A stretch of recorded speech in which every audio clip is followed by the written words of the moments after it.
खुलुमबाय बे समाव बड'लेण्ड इंखं टेलिभिजननि स्टुडिअ'आव मिथिखा नार्जारि। खुलुमबाय बे समाव दङ बड'लेण्ड इंखं टेलिभिजननि स्टुडिअ' आं खोमथागोरा गयारि। दिनैनि गाहाय रादाबफोराव दङ। कटियाथलियाव मा 70 मोसौ जब्द खालामदों। सामागुरियाव हाखौ लानानै नखरारि दाङाबाजि 60 जखम। गसाइगावनि जमदुवार बिपिएफ मावख'आव कलागुरु बिष्णु प्रसाद राभानि रुंसारि सानखौ गाजा गोमजायै फालिदों। खालिंदुवार बियाबनि सिङाव बिजेपि दोलोनि सावरायमेल लोगोसे जयनिं हाबाफारि। चाम्पायाव 14.4 लाख रांनि हेरेन जब्द खालामनो हादों। जराबादाव गोबां बिबांनि बिलाथि जौ आरो 2 सुबुंखौ खादों। गवालपारायाव रेशन कार्ड हल्डारफोरखौ थगायदों। 210 कुइन्टेल माइरं जब्द खालामदों। धोरोमारि थावनिनि 5 किल'मिटार जानथायाव मोसौ बोलि होनाय आरो बेदर जानायखौ होबथानो एसअपि लाबोगोन। दानिया फैदिनि आबुं रादाबाव।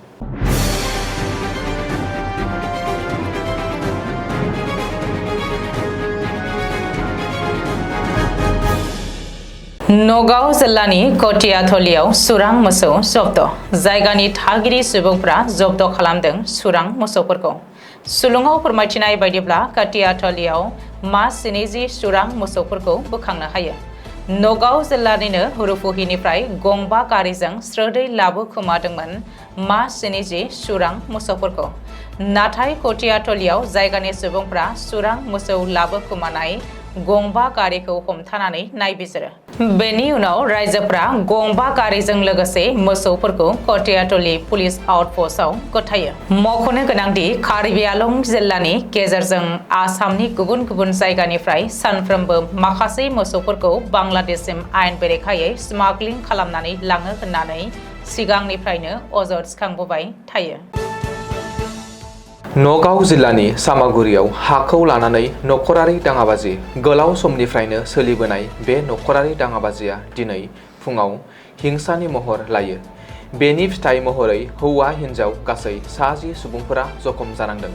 मिन्थिनो हानाय बायदिब्ला नखरसेनिनो आरिफुल इस्लाम आरो आकबर आलीनि गेजेराव आजै आजौनि सम्पतिखौ लानानै नांज्लायनाय आरो एना एनि जागायजेन्दोंमोन। बाथ्रा दान्थेलायनाय आरो नांज्लायनाया उननि समाव दावहानि थासारि सोमजिहोदोंमोन। बबेखानि बे नखरारि दाङाबाजियाव सिखा रुवा लालायनाय जादोंमोन होननानैबो सुलुङाव फोरमायदों। आरिफुल इस्लामनि नखरा अजद होनाय बायदिब्ला आकबर आलीया गोबौ हाथियारजों गाग्लोबनायाव आरिफुलजों लोगोसेनो नखरनि सुबुंफोरा जखम जादों। उननि समाव गासैबो जखम जानायफोरखौ चामागुरि गुदि सावस्रि मिरुआव लांनाय जायो। बबेखानि बिसोरनि गेजेराव गोबांसानि हालोदा गोब्राब होननानैबो मिथिहानाय जादों। बेनि सायाव जायगानि सुबुंफोरा बुंनाय बायदिब्ला मोननै हानजानि गेजेराव हाखौ लानानै दाङाबाजिनि जारिमिन दं आरो बे जेंनाया गोबां बोसोरनिफ्रायनो सुस्रांजायाखै। बेनि गेजेरावनो बे दाङाबाजिया दिनै हिंसायारि महर लायो। ओरैहाय बे जाथायनि बागै खौरां मोननाय लोगो लोगोनो जायगानि पुलिसफोरा गोख्रैनो जाथायसालियाव थाङो आरो सरासनस्रा नायबिजिरनायखौ जागायहोयो होननानैबो सुलुङाव फोरमायदों। क'क्राझार जिल्ला गसाइगाव महकुमानि सिङाव थानाय जमदुवार बिपिएफ मावख'आव दिनै कलागुरु बिष्णु प्रसाद राभानि रुंसारि सानखौ गाजा गोमजायै फालिदों।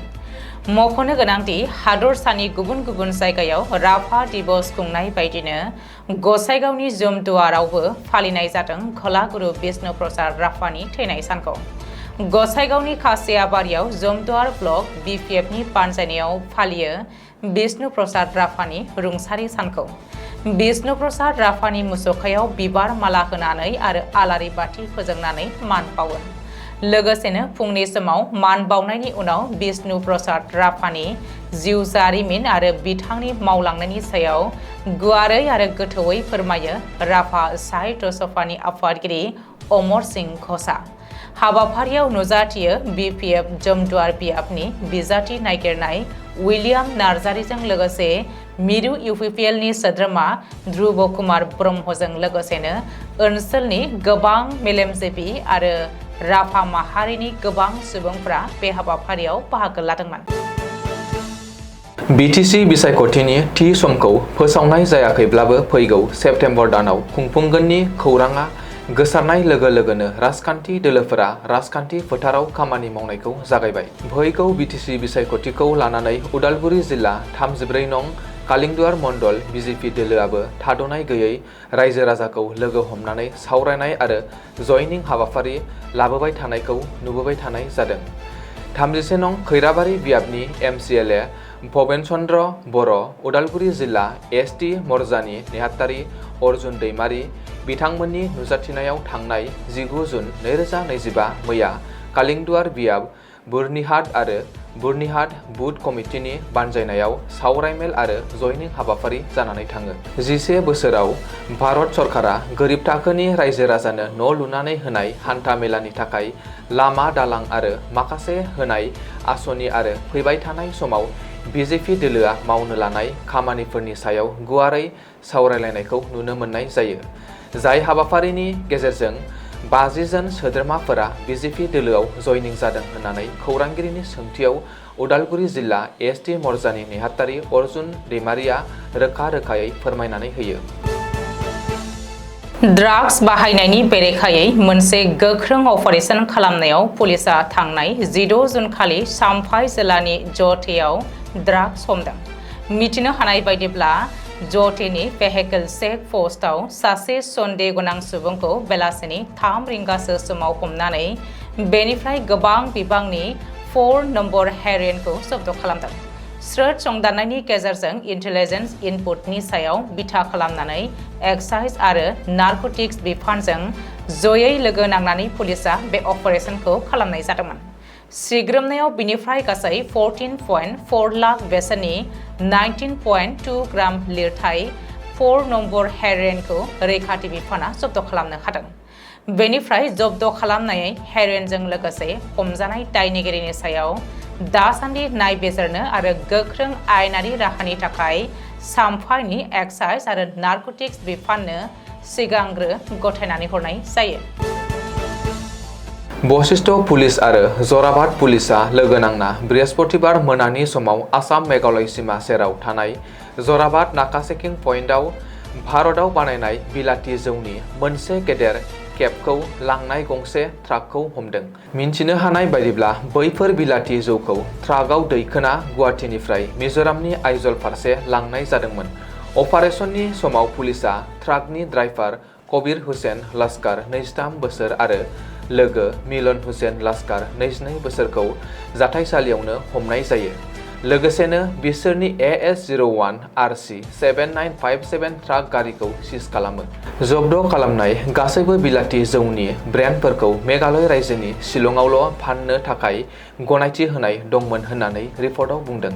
बेनि अनगायैबो हमजानाय दायनिगिरिफोरा बे प्रडाक्टनि फाननाय बायनाय एबा रोगानायजों सोमोन्दो थानाय जेबो आयेनारि फोरमानलाइफोर होनो हायाखैमोन होननानै पुलिसा बुंबावदों। बे अपारेशनाव मोनफ्रोमबो कार्टुनाव 750 ml नि गं 12 बथलफोर थानाय गासै गं 151 कार्टुन रयेल स्टेग डिलाक्स उइस्कि 120 ml नि 9 कार्टुन रयेल पेरिस उइस्कि बायदिखौ पुलिसा जब्द खालामनो हादों। आथिखालाव एक्साइज एक्टआव थानाय माखासे आयेनारि दफाफोरनि बायदियै केस रेजिस्टार खालामनायजों लोगोसेनो जाथायनि सायाव नायबिजिरनायखौ जागायो। गवालपारा जिल्लानि बलबुला ओनसोलाव थानाय गंनै गुदामनिफ्राय सोरखारा दैथायहरनाय गोबां बिबांनि माइरंखौ जब्द खालामदों।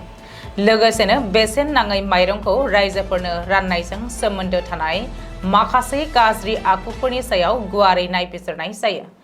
मिथिनो हानाय बायदिब्ला खुंथाया 20 जुननि सानसे सिगां समबायनि एजेन्ट आली उल रहमानजों सामलायजानाय पाब्लिक डिस्ट्रिबिउशन सिस्टेमनि सिङाव थानाय मोनगिरिफोरनि गासै 420 बस्ता बेसेन नाङै माइरंखौ जब्द खालामदों। मावख'गिरिफोरनि खान्थि बायदिब्ला PDS एजेन्टफोरा माइरं राननाय हरनायनि जोबथा साननि उनाव गासै 5 कुइन्टेल माइरंखौ लाखिनो हायो। बबेखानि पुलिसा रहमानखौ 205 कुइन्टेलनिबो बांसिन माइरं दोनथुमनायाव हमनो हादों, जायखौ ब्लेक मार्केटआव फाननाय जायो होननानै सन्देह खालामदों। बेबायदि खामानि मावनाया PDS नेमखान्थिफोरखौ सिफायनायजों लोगोसेनो गोरिब नखरनि सुबुंफोरनि थाखाय जाग्रा आदार रैखाथि होनायनि गुदि थांखिखौबो खैफोदाव खोख्लैनानै दोनो। आथिखालाव पुलिसा आली हुल रहमानखौ हमनानै बे जाथायनि सायाव गुवारै सोंथि खालामनायखौ नुनो मोन्दों। सोरखारजों होबथाजानाय मोसौ बेदर आरो मोसौ बेदर जानायनि हेंथायै मोनफ्रोमबो जिल्ला खुंथायनिसिम गिबि मन्थ्रि डक्टर हिमन्त बिश्व शर्मानि गोख्रों बिथोन। रायजोनि नामकर मन्दिर आरो धोरोमारि थावनिनि 5 किल'मिटार जानथायाव रावबो मोसौ बेदर जानो मोननाय नङा आरो मोसौ बोलि होनो मोननाय नङा। बेनि थाखाय केटल प्रिजार्भेशन एक्टखौ गोख्रोङै बाहायनो सिगांदों रायजो सोरखारा। मख'नो गोनांदि आथिखालाव मोसौ बेदरखौ लानानै गोख्रों दान्थे बिदान्थे सोलिगासिनो थानायनि गेजेरावनो गिबि मन्थ्रि डक्टर हिमन्त बिश्व शर्माया केटल प्रिजार्भेशन एक्टखौ गोख्रोङै बाहायनायनि बाथ्रा बुंदों आरो बे आयेनखौ गोख्रोङै बाहायनो मोनफ्रोमबो जिल्ला खुंथायखौ बिथोन हरदों।